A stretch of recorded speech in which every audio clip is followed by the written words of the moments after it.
একটি সুদী ব্যাংকে আমার 10 বছর মেয়াদী ডিপিএস করা আছে, বর্তমানে সেটার 8 বছর পূর্ণ হয়েছে। আমি এখন সুদের ভয়াবহতা সম্পর্কে জানতে পারছি।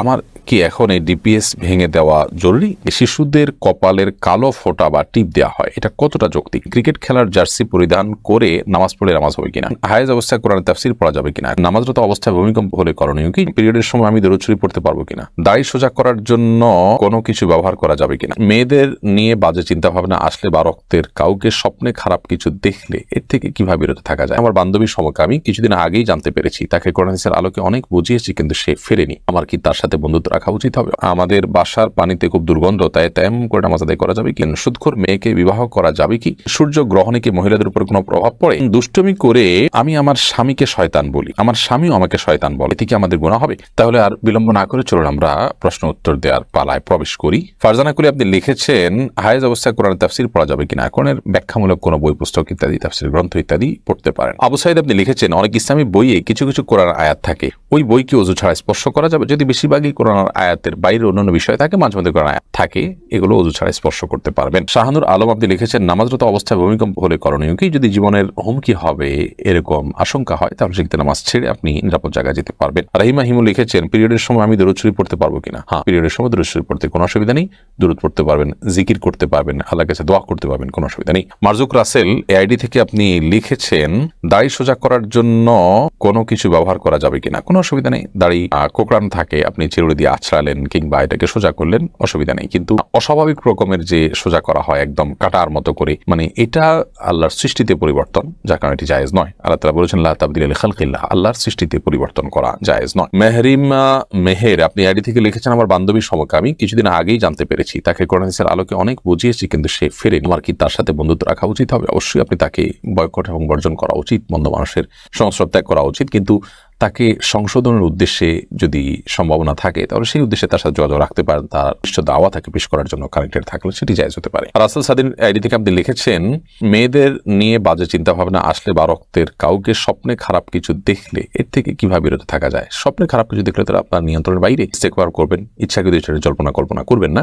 আর বাজে চিন্তা ভাবনা ইচ্ছাকৃতভাবে করাটা গুনাহের কথা, কিন্তু মনে এসেছে আপনার ইচ্ছার বাইরে, সেটি কোনো হবে না ইনশাআল্লাহ। বিলকিস আক্তার আপনি লিখেছেন, আমাদের বাসার পানিতে খুব দুর্গন্ধ, তাই তেমন করে নামাজ আদায় করা যাবে কি? যদি এরকম দুর্গন্ধ হয় যেটা ব্যবহার অনুপযোগী বা নাপাকের গন্ধ আসছে, তাহলে সেক্ষেত্রে বিকল্প পানি আশপাশ থেকে নিয়ে আপনি ওযু করবেন। এটুকু অজুহাতে তেমন করতে পারবেন না। বিকল্প কোনো পানি নেই, এই পানি ব্যবহার একদম অনুপযোগী, তাহলে সেক্ষেত্রে আশেপাশে কোথাও পানি নেই অনেক দূর পর্যন্ত, তাহলে সেক্ষেত্রে আপনি তেমন করে নামাজ পড়তে পারবেন। এমনি রাকিবুল ইসলাম আপনি লিখেছেন, সুদখোর মেয়েকে বিবাহ করা যাবে কি? করা যদি যায়, তাহলে শ্বশুর তার সম্পদ মেয়েকে দিতে চায়, তাহলে তা নেওয়া যাবে কিনা? সুদখোরের মেয়েকে বিয়ে করা, সুদখোর যিনি তার মেয়েকে বিয়ে করছেন, মেয়ে বাবার অধীনস্থ হিসাবে হয়তো বাবার হালাল হারাম মিশ্রণ উপার্জন ছিল, সেটা তিনি ভোগ করতে বাধ্য হয়েছেন, তাকে বিয়ে করলে শরীয়তে হারাম হবে না, আপনার বিয়ে হয়ে যাবে। এবং শ্বশুর যদি আপনাকে হারাম, আপনার স্ত্রীকে হারাম সম্পদ দেয়, তাহলে সে হারাম সম্পদ তিনি গ্রহণ করবেন না। আর যদি হালাল হারাম মিশ্রিত থাকে, হালালটা দেন, তাহলে সেটি তিনি গ্রহণ করতে পারেন। এরপরে মুক্তা খাতুন আপনি লিখেছেন, দুষ্টুমি করে আমি আমার স্বামীকে শয়তান বলি, আমার স্বামীও আমাকে শয়তান বলে, এতে কি আমাদের গুনাহ হবে? অবশ্যই গুনাহ হবে, কারণ স্বামী স্ত্রী একে অন্যকে কিংবা অন্য যে কোনো মানুষ একে অন্যকে দুষ্টুমি করে শয়তান বলা উচিত নয়। কাউকে শয়তান বলা, এটা রীতিমতো তাকে গালি দেওয়া শামিল। কাউকে কাফির বলা, অমুসলিম বলা, শয়তান বলা, এটা দুষ্টুমি করার কোনো বিষয় না। শয়তান অভিশপ্ত। আপনি কি আপনার স্বামী বা স্ত্রী অভিশপ্ত হোক সেটি চান, তারপরে তাকে এটা কিভাবে বলতে পারেন? আমরা আজকাল দুষ্টুমি করে অনেক শক্ত এবং জঘন্য গালমন্দ করে থাকি। এটি আমাদের দ্বীনের বিষয় হেঁয়ালিপনার প্রমাণ করে এবং এটি কোনো সুবিবেচক মানুষের কাজ হতে পারে না। অমিনুর রহমান আপনি লিখেছেন, সূর্য গ্রহণে কি মহিলাদের উপর কোনো প্রভাব পড়ে? অনেকে মনে করেন কোনো কিছু কাটা যাবে না, এটা আমার পরিবারও মানে। কদিন আগে সূর্যগ্রহণ হয়ে গেল বাংলাদেশে, এবং প্রায় সময় শুনি আমরা সূর্যগ্রহণ হলে বিশেষ করে এ ধরনের নানান চিন্তাধারা মানুষের মধ্যে আছে, সেটি মানুষ প্রকাশ করে। সূর্যগ্রহণের কোনো প্রভাব মহিলাদের উপর বেশিরভাগ পড়ে না, এটি একান্তই কুসংস্কার। এটা না বৈজ্ঞানিকভাবে প্রমাণিত, না ইসলামিকভাবে প্রমাণিত। সূর্যগ্রহণের সময় একজন নারী কোনো কিছু কাটাকাটি করতে পারেন, তিনি ঘুমোতে পারেন, শুতে পারেন, রেস্ট করতে পারেন, উঠতে পারেন, বের হতে পারেন। অন্য সময় যে কাজগুলো করতে পারেন, সূর্যগ্রহণের সময় একই কাজ করতে পারেন, কোনো অসুবিধা নেই। কোনো পরিবারের মধ্যে এরকম কুসংস্কার থাকলে সেগুলো তাদের দূর করা উচিত। একজন মুসলিম কুসংস্কারের জন্য বিশ্বাসী হতে পারেন না, যেটা না বৈজ্ঞানিকভাবে অভিজ্ঞতার আলোকে যার ক্ষতির কোনো প্রমাণ নেই, আবার কোরআন এবং হাদিসের আলোকেও যেটি আপনার আমাদের জন্য ক্ষতিকর প্রমাণিত নয়, সেটিকে ক্ষতিকর মনে করা, এটি এক ধরনের ভুল বিশ্বাস এবং আমাদের ইমানের সাথে পরিপন্থী ধারণা। তাসবির আপনি এডি থেকে লিখেছেন, ক্রিকেট খেলার জার্সি পরিধান করে নামাজ পড়লে নামাজ হবে কিনা? নামাজ তো হয়ে যাবে, কিন্তু এরকম কোনো পোশাক পরে সালাত আদায় করা উচিত নয় যেটা পরে আমরা সম্ভ্রান্ত কোনো ব্যক্তির সাথে সাক্ষাৎ করতে যাই না, গুরুত্বপূর্ণ এবং সিরিয়াস কোনো মজলিসে যাই না। কোরআন কারীমে আল্লাহ তাআলা বলেছেন, ইয়া বানি আদম খুযু যিনাতাকুম ইনদা কুল্লি মসজিদ, তোমরা প্রত্যেক নামাজের সময় সৌন্দর্য গ্রহণ করো, অর্থাৎ সুন্দর পোশাক পরিধান করে। জন্য এরকম পোশাক পরে সালাত আদায় করা সালাতের সাথে যায় না। সালাতের প্রতি আপনার যে আমাদের সম্মান প্রদর্শন থাকার কথা বা যে শ্রদ্ধা বোধ থাকার কথা সেটার সাথে সঙ্গতিপূর্ণ হয় না। যেই পোশাকের মাধ্যমে আমরা আমাদের খেলার পোশাক বা এই জাতীয়, তবে নামাজ হয়ে যাবে এরকমটি নিয়মিত করা অনুচিত। শামীম রেজা আপনি লিখেছেন আইডি থেকে, শিশুদের কপালের কালো ফোঁটা বা টিপ দেওয়া হয়, এটা কতটা যৌক্তিক?